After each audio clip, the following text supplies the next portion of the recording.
around. We pressed send on a... Minnesota native was golden at the women's gymnastics all-around. The pressure to perform grew after Simone Biles withdrew to focus on her mental health. Suni Lee stayed steady to become the 5th straight American to win the women's all-around event. This medal definitely means a lot to me because there was a point in time where I wanted to quit, and I just didn't think I would ever get here. Back home, Lee's parents could not contain their excitement. It's been through rough time, good time, bad time, and it's just amazing for her to go this far and actually win the gold. Biles, the defending champion, watched from the stands after tweeting, "The outpouring of love and support I've received has made me realize I'm more than my accomplishments and gymnastics, which I never truly believed before." Amy Borman coached Biles for 12 years. I think that's going to give a voice to a lot of young athletes to be able to say to their coaches, I'm not okay right now. When you look at somebody's legacy, isn't that a bigger part of her legacy at this point? Absolutely. And Dressel from the United States is going to win gold. Meanwhile, Caleb Dressel captured gold in the men's 100-meter freestyle, setting an Olympic record. Talking to his family, he broke down after the race. I love you so much. Nora, American pole vaulter Sam Kendricks is out of the games. The 7th American athlete sidelined by a positive COVID test. Meanwhile, it's morning here. It's already 81 degrees with 85% humidity. I can tell you it is so oppressive. Organizers are moving some events like tennis to cooler times of the day. Nora? It is tough for the athletes. All right. SIOUX, thank you. Well, tonight, this news. Disgraced Cardinal Theodore McCarrick has been charged with sexually assaulting a teenage boy in 1974. He is the first Cardinal in the U.S. to be charged with a sexual crime against a minor. The 91-year-old McCarrick was defrauded. To do, because we all saw that this summer we had just a small need for their classroom and shop early. Maybe even consider reusing an older...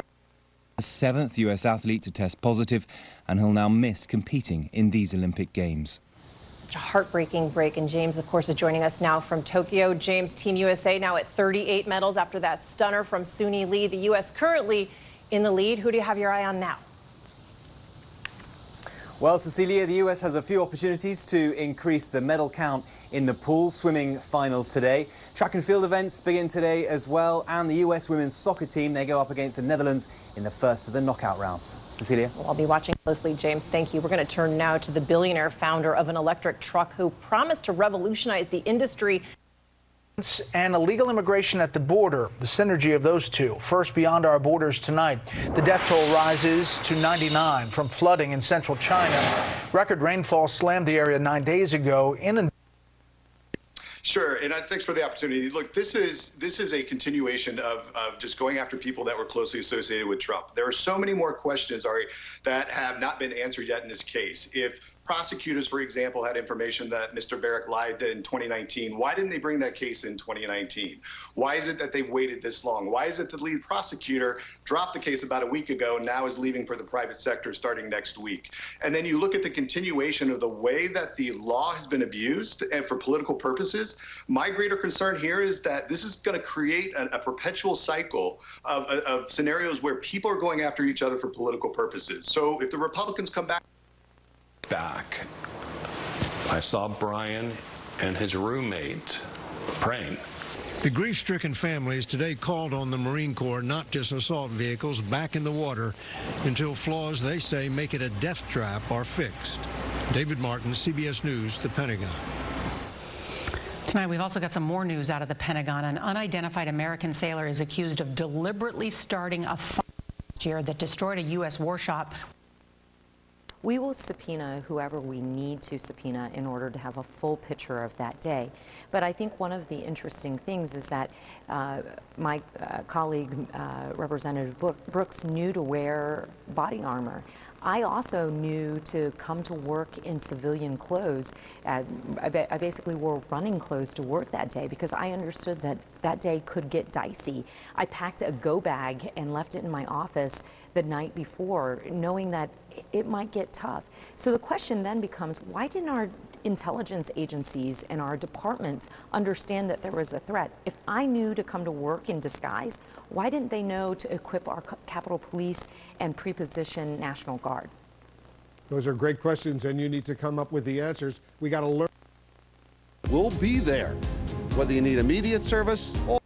Hold on evictions will expire on Saturday. Giovanni Bush is a lawyer in Florida who says he's working with hundreds of renters who could get thrown out into the street. A lot of people that are facing eviction are very much in the process of not knowing what to do and trying to figure out where their kids will go to school in the next couple of months if they're going to be.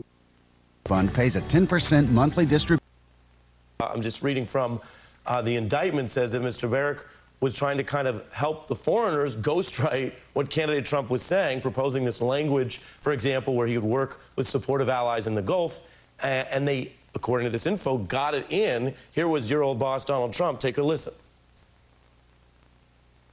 We'll work with our Gulf allies to develop a positive energy relationship as part of our anti-terrorism strategy. We'll work with them because we have to knock out terrorism. What do you say to the allegation, Rick, that Mr. Barrack helped foreigners get that in there for their interests, not Trump's or the U.S.? I'd say I don't believe it at all. I think Mr. Barrack is a generous man. He's a spirited person. He goes out of his way to help other people. And in this case, working closely with him, I can tell you that every instance that I experienced, his interests were first and foremost those of the United States. And Ari, look, this is no different than any president in the White House that has a kitchen cabinet. You take Vernon Jordan, who represented multiple countries, foreign countries, with Clinton. You look at John and Tony Podesta, who represented dozens of foreign countries for Barack Obama. So for the House that they were supposed to.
Stored depend on the Intech team.